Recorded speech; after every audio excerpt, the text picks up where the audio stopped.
Hey, we'd like to take a minute to thank our sponsor, iZotope, makers of software and plugins for audio repair, mixing, and mastering. We use iZotope products here at the High Gain. It's an important part of how we've been able to bottle pure podcast gold week after week. And guess what? iZotope offers 1 free month of Music Production Suite Pro, which has all the tools you need to mix, master, and repair audio. Also, you can get 10% off all other software using the promo code FRET10. That's FRET10.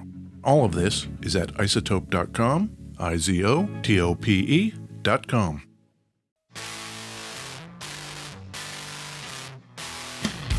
Hey, this is Ed Peterson. And this is John Kiltica, Ed. John? Yes? It's the High Gain Podcast. It totally is. What are we going to talk about today? We're going to talk about guitars and pedals and smashing the patriarchy. Oh, I love it. Yeah. That's my favorite. That's my favorite Sunday activity, or Wednesday when this drops. Yes. Where are you recording from, John? Well, same place as you. Okay. We are in a lovely basement in beautiful West Seattle, Washington. Oh, that's great. But that is not the end of it, Ed. No? No. Okay. We have a guest from all the way on the other side of the country. We will have to ask her if she herself is in a basement or not. Ooh. Hilary B. Jones, are you there? I'm here reporting from a basement. Yes! Oh, she's in a basement! That is great. That bodes well for our connection, I think.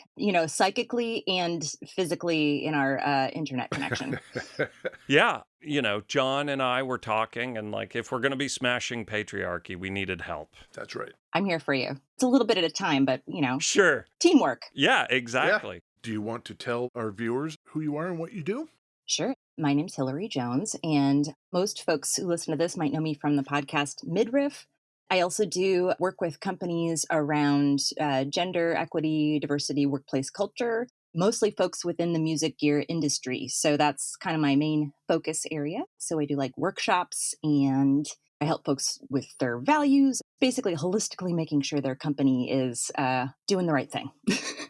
And then I teach a class at Rhode Island School of Design here and there. And I was previously the director of our local girls rock camp here for about 10 years. And I play guitar. Nice. Being involved in music and playing, is that what got you to the intersection of those two spaces? Yes. I played in bands since I was 14 or 16, I guess. And then in college, I was in psychology and gender studies, and that was sort of my interest. And so all that came together. I heard about the idea of girls rock camps from John Loder or something on MTV in 2002 or something. And I was like, that sounds awesome. Also, I'm going to grad school across the country, so I can't do it. But then I kind of always just kept it in the back of my head. I don't know how much you know about rock camps or not, but the idea is that you learn an instrument, you join a band, you write an original song in 5 days, and then you perform it live. And it's mostly, depending on the camp, but our camp, it's girls, women, trans, and non-binary folks. It's just magical.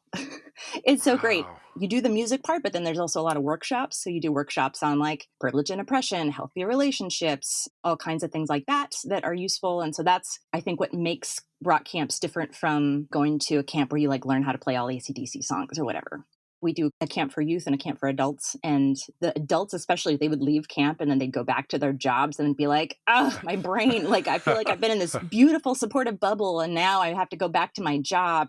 Okay, well, what if we make people's jobs also part of the bubble? How do you make people's jobs better? Right. Even for youth, you're having this cool experience at camp, but then you go to actually play a show somewhere and everybody's being jerks. How do you make all of the music spaces or workspaces related to music better? That was sort of the idea with the transition there. So you go and work with manufacturers, I'm guessing, talking to pedal folks. That just sounds awesome across the board. It totally is, yeah. I feel very lucky to be able to do the work that I do. So cool to think, okay, I'm going to go help make this company better, and I get to look at it and talk about a bunch of gear. Right. Yeah. I think it's a win-win.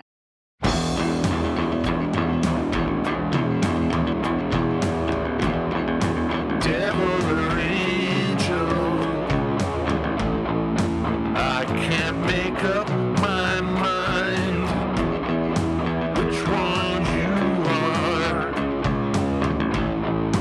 I'd like to wake up and find devil or angel, whichever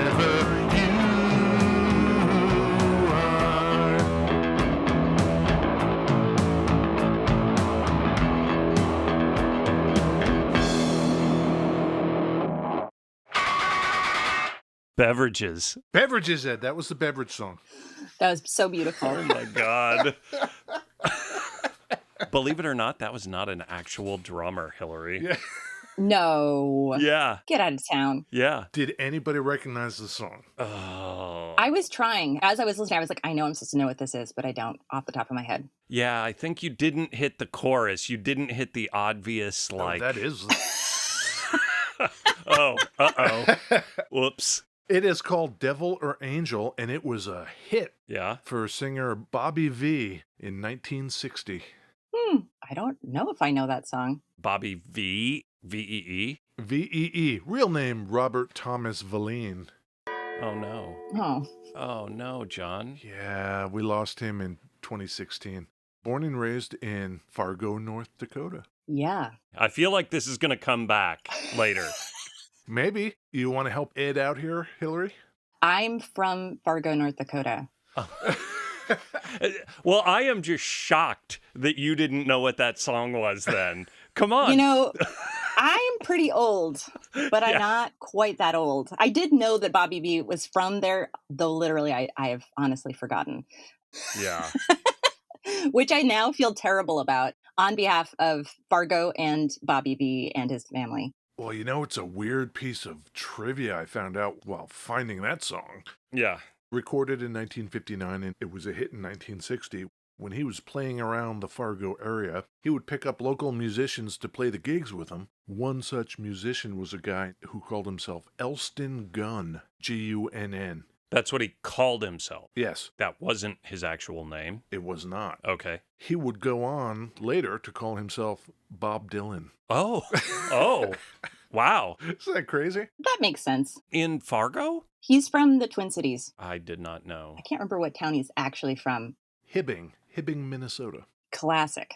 I had a great aunt or something who lived in Walker, Minnesota, Nice. on Leech Lake. Mm-hmm. Yep, I'm familiar. And I spent several summers swimming in Leech Lake. I actually have a lot of childhood memories of Minnesota that are super lovely. I was there at a lake like 2 weeks ago. Is it still super lovely? It's still super lovely, except the Canadian wildfires were going by there. Oh, yes. Mhm.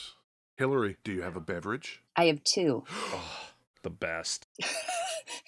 Tell us about those beverages. They are not exciting. One is, get this, tap water. Ah, Ooh, It's here for me when I need it. a classic. The other is coffee, that is the perfect combination. What do you take in your coffee?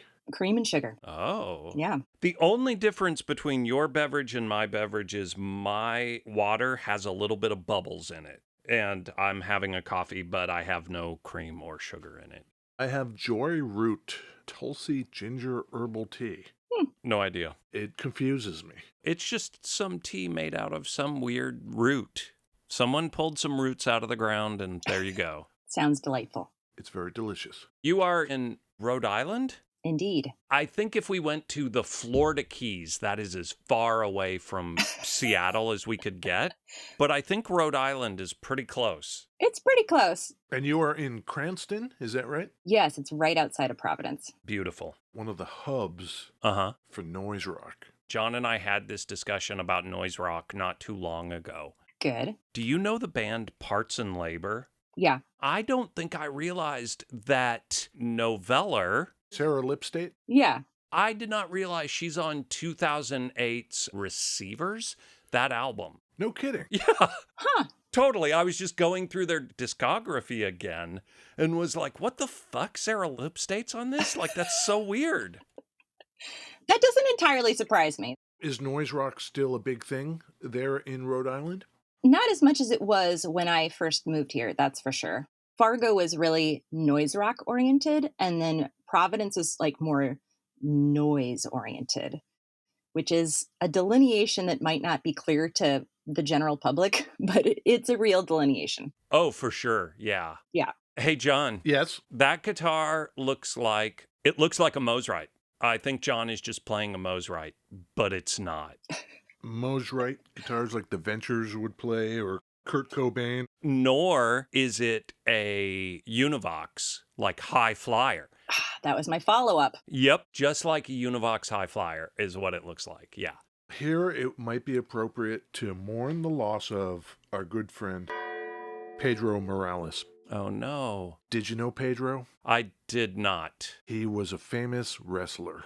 Okay. Okay. This guitar Yeah. is a Morales. Was it made by Pedro Morales? No, but it was named after him.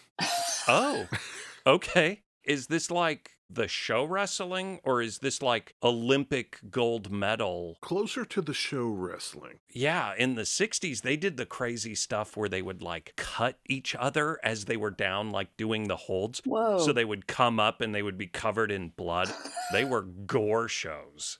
Well, our man Pedro Yeah. begins his professional career in 1959. Okay. The same year that Bobby V is recording What? Devil or Angel. Is this amazing the way John just ties this stuff together? Like, It really is. you expect to be done with the boomerangs and then something comes and just hits you on the back of the head and like, oh my God. In 1965, he defeated Yeah. the Executioner, Oh. the Axeman, Oh. and the Hangman before finally defeating the Destroyer to win the WWA World Heavyweight Championship. I thought you were going to say defeating himself. Oh. Oh, self-defeating That would have been dark. Pedro. Oh. Subsequent tours ensued, one of which was to Japan, where the Japanese were nutty for the American-style show wrestling. Okay. Pedro would eventually go on to be the first person to win 3 championships simultaneously, 3 belts. Okay. He became super duper famous. Around that time, the Xenon company in Japan has switched over from acoustic guitars to electric. They want to make a guitar that looks like a Mosrite. What Sure. should we call it? Hmm. Well, this wrestler guy is popular. Let's just call it a Morales. That's crazy. And that's what they did. Did they actually have him sort of promoting or? No, I could find no record of that, but I could see him using it because this thing weighs like a ton and a half. Easily heavier than a folding chair. Oh, great. So it's got like 2 kind of P90-ish looking pickups. Yeah. Single coil. Uh-huh. It has what looks like a Bigsby, but it's not. It doesn't say Morales on the headstock, but it says Morales on the trim. And as you can hear, it's noisy. And it doesn't stay in tune really very well either. Wow. It's the perfect guitar. It doesn't stay in tune. It's noisy. Perfect. Full of copyright infringement. Love it. I looked it up. It looks beautiful. The one John is holding looks brand new. What color is it? It is Sunburst. Nice. Oh, God. Snapped a string. This is awesome. John. Oh, my God. That You don't one need wasn't that. staying in tune anyway. Yeah. Nobody cares. Yeah. They didn't make these for very long. The Xenon company that I mentioned, Yeah. they got out of electric guitars in Yeah. 69. Yeah. I've never seen or heard of a Morales before. The inlays are double dots, except at the 12th fret, which is a triple dot. Mm. The old triple dot. Yeah. Let me tell you what I think of this guitar. What do you think? I think that on the Mid-Riff Podcast Instagram, Yes? Hilary posts these Friday jammers. Yes. This guitar and a Friday jammer, that's like chocolate and peanut butter. I'm on board. Those riffs you do are so great. Thank you. They're just so hard. I love them.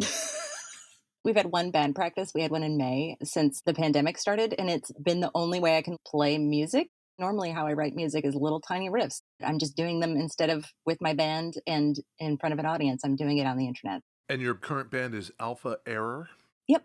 Hey, Ed, you want to hear some of that? Yeah, do you got something queued up for me? I do. This is called Soft Boycott, and you are on guitar on this one, Hilary? Yes.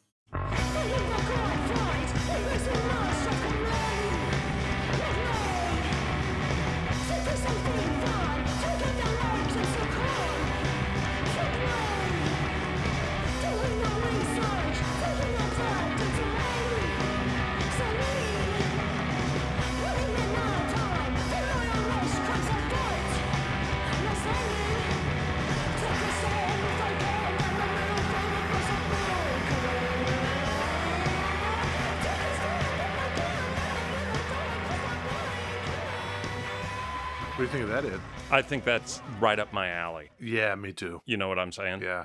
Thank you. We were together for about a year and a half before the pandemic hit and our singer moved to Chicago. So we're like going to end up totally reforming, probably with the new singer at some point in the very near future. The pandemic, like, has it changed? Yeah, what a dumb question. Have you found that the pandemic has caused any changes in your life? Like, insightful. Like I started working from home a little bit before the pandemic anyway, as I was transitioning out of my role at our rock camp here. And so when my 5-year-old was home from school, I just moved my entire office into my basement where my music stuff is. And so that's been the only real transition is I'm just spending all of my time in the basement. Yeah. The Mid-Riff Podcast, you're sponsored by Earthquaker. hmm How did that come about? Had you worked with them in the corporate setting? Well, so when I was sort of starting this transitional thing into this new work, I had reached out to my buddies at Empire Guitars and just was like, who do you think might be receptive to this type of thing? And Earthquake were the first folks that they kind of really mentioned. And so I reached out to them and Julie was like super on board. So then I started doing work with them. That's kind of where the sponsorship started. So I've been working with them in different ways over the last year, which has been interesting too with regard to the pandemic, because initially I was doing trainings with them online. And then in June, I actually went out to Akron and did trainings in person with them because I could. Who knows whether that would happen now at this point. But yeah, they've been so supportive. Do you suppose the music industry is more open to learning about this stuff by nature of the fact that so many people are open-minded and creative to begin with, or does that not apply?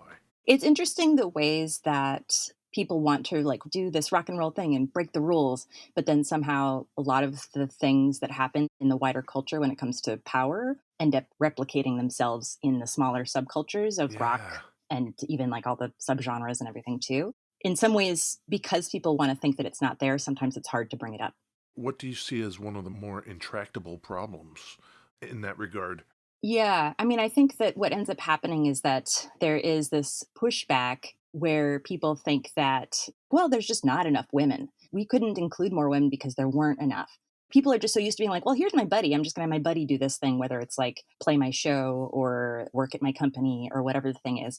Where like if they went like 2 steps out from there, they could find someone else, you know. That's a big issue in music generally and in the music gear industry. There's a lot of small companies where people are just like hiring the nearest buddy that they have. And that ends up creating a culture in the company that's just very homogenous. It's you and your buddy who think alike. And then once you try to go outside of that, it becomes harder because you have this very specific culture. We've done the thing, John and I, where social media is a quick vetting process, I think, for us and the guests we have and the brands we support. Mm-hmm. There are brands that you just kind of know, like Earthquaker or Chase Bliss. You just get a vibe from the company, from social media, that they are more progressive. I don't know if that's good or bad. I don't know, honestly. It is at least one factor that makes sense to consider, I think. Yeah. I've had this conversation with a number of folks too. It's interesting to me that, you know, you can see in specifically pedal companies, it's about getting weird, right? Yeah. The idea is that you are more open to things because sonically you're more open to different things. Not across the board, of course. This is just a pattern that I have seen a little bit. Yeah. Whether or not that's real, I don't know. But I would hope that other folks in other companies would be down for that too. And maybe some social media is just intrinsically a cesspool. Yeah. You know, like the gear page, it's like, go there if you just want to like regurgitate filth. Wallow. Yeah. Yeah. I think there's also the whole older, more well-established brands versus younger upstart. You know, when you've got a CEO who's 60 years old and is just really into blues rock, that's a terrible generalization that I'm making. But there you go. That is sort of my job on this show, though. Yeah. You know, Ed is the canary in the coal mine. yeah, exactly. I have so much more faith in the kids than anyone my age. Yeah. Yeah. What do you think of that Morales guitar, John? What do I think of it? Yeah. All the details that would make it a Mosrite copy are there. When they set about doing this, they Yeah. must have had a Mosrite that they were measuring and assessing because everything's the way you would expect. It's just heavy as balls. It weighs a lot. I had a high flyer bass that I played in bands for years, and the neck was just like super thin, and the action was really good. And I don't know if that's the case there. Well, the action is really good on this, but the neck, I don't think I'd call the neck super thin. Mm-hmm. I guess just normal. Yeah. But it's a ply neck, all kind of laminated together. Yeah. Mm-hmm. I can't tell, is that the finish or is it actually like a ply on the body as well, where there's a clearly defined line that almost looks like it's a different piece? Yeah, I don't know. This thing's a little dopey. But if you want to just do your noisy stuff. Sure, put that on. Wait, turn that pog off for a sec. Turn that phantom off.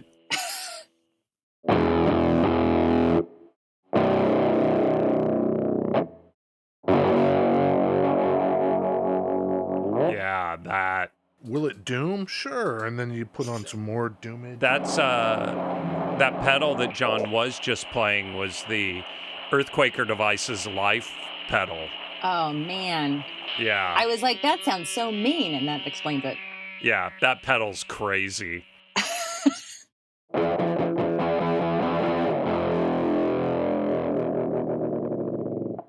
Yeah, Yeah, so this is the perfect kind of trashy guitar for doing that kind of thing. sure. If you want to womp on it till it goes out of tune, then just like throw it in the dumpster on your way out, then there you go.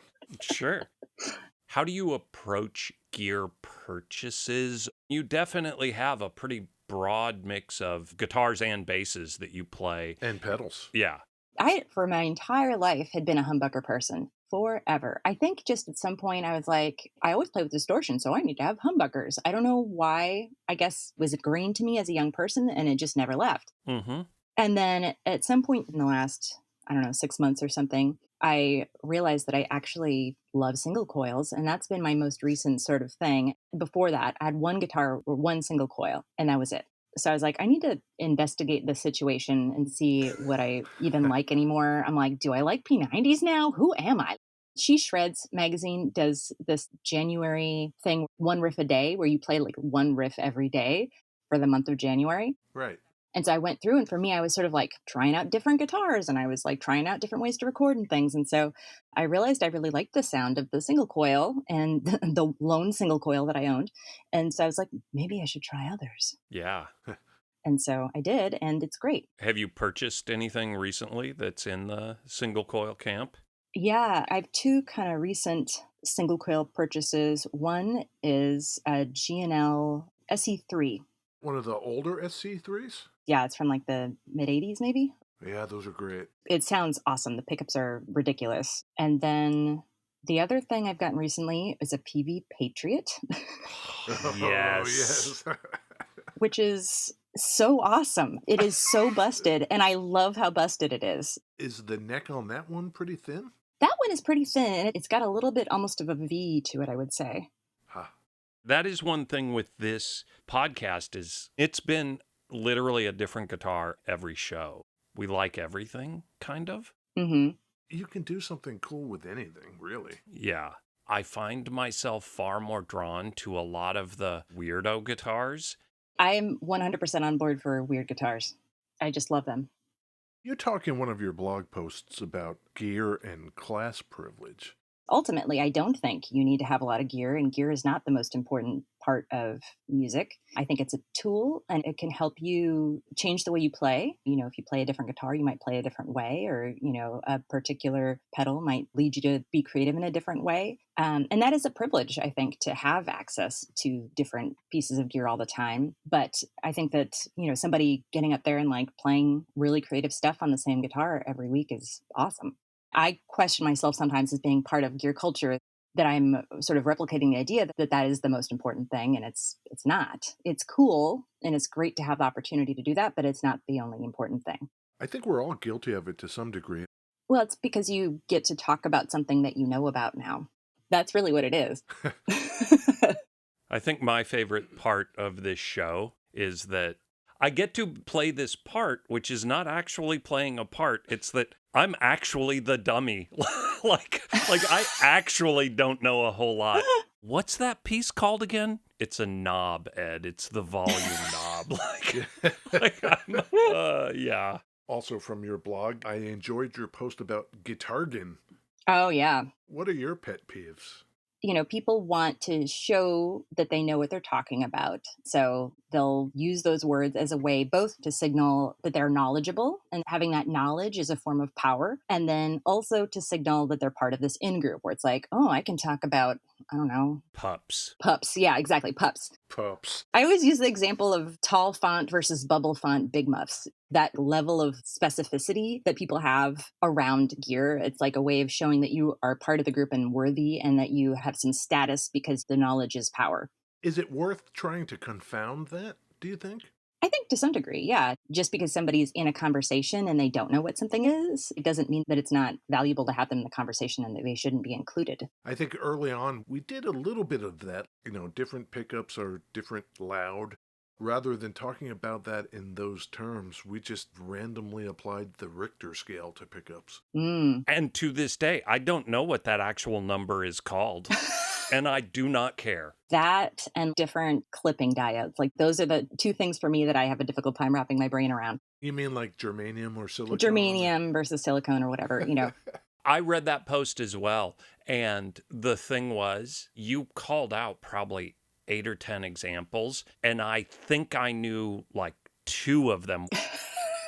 The Big Muff example specifically, I had no idea that was a thing. I looked at my Big Muff. I'm like, I don't know, which one is this? Yeah. Yeah. Yeah. The thing I think I mentioned in this as well that comes up a lot around this is related to the idea of mansplaining.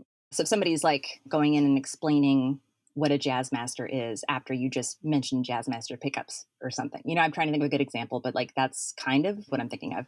I think women get that a lot in music stores. Oh yeah. Oh my God. I can't even imagine. Oh. Almost every episode, every guest that I have on the podcast, when you ask them about any stories they've had, it's always about a guitar shop, almost always. And it's a bummer because then they're just like, well, so now I just shop online forever. This is my life. It's horrible. You lose the opportunity to have conversations, to learn, to be part of that culture, to try new things in person in that way. For me, as a person who loves guitar shops, I worked in a guitar shop. I really appreciate guitar shop culture when it's not like that. And it bums me out that people don't have access to that because people are just so wrapped up in explaining things in a really terrible way.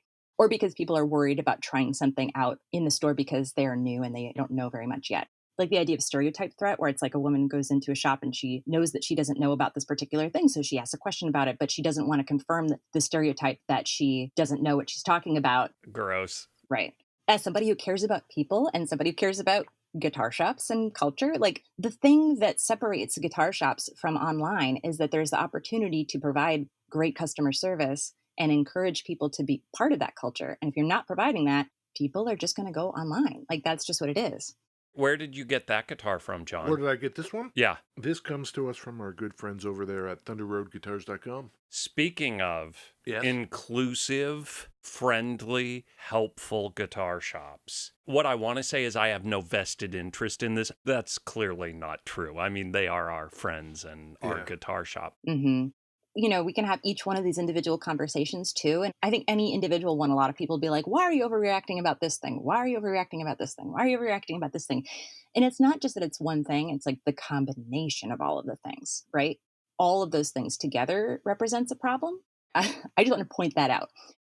Oh, I walk into the gear store and Guy immediately comes to man and talks about this creamy guitar called Betsy. That has a picture of a naked lady on it. Yeah. Yeah. Oh, it's not the use of the word creamy to describe tone.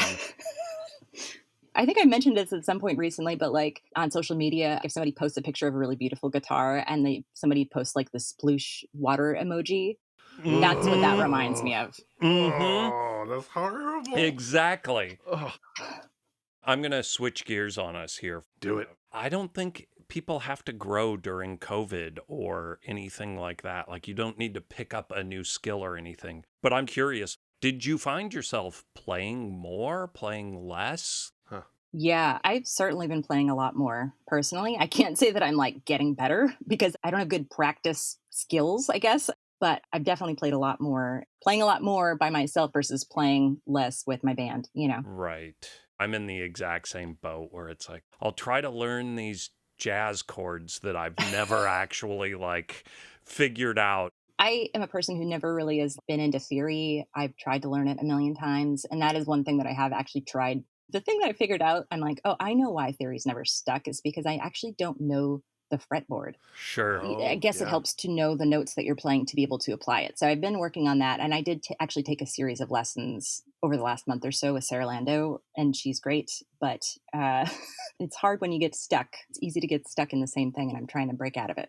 That is 100% the boat I'm in. I've been playing guitar for 30 years or something. I plateaued about 29 years ago. Like, I'm with you. You know?